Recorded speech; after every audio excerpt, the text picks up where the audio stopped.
Okay, I'm going to jump back to the browser. Now, when one of these items is active, if we look at the source code, I'm going to go to inspect element here, and we look at what happens in the code as we hover over these items.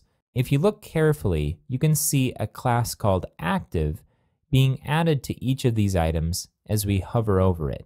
Now, you've probably seen slideshow tools like this before, and notice that it usually styles the active pager item a little bit differently than the others, so you know what you're viewing and you can see it actively rolling through.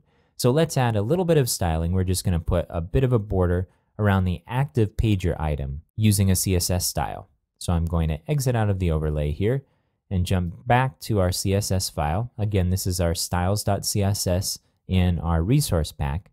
And we're going to add this item. This is called active slideshow image. Here's the note. And we're looking for an image that's within a div that has the active class here.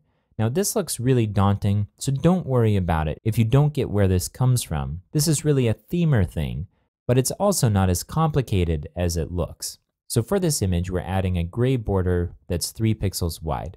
So I'll copy this over. I'm going to copy and paste it into our custom.css file that's in our theme, and I'm going to save it. And I'll jump back to the browser and refresh. Okay, now you see that our active pager item has a border around it. Cool. It kind of makes the item jump, which could be the effect that you're looking for.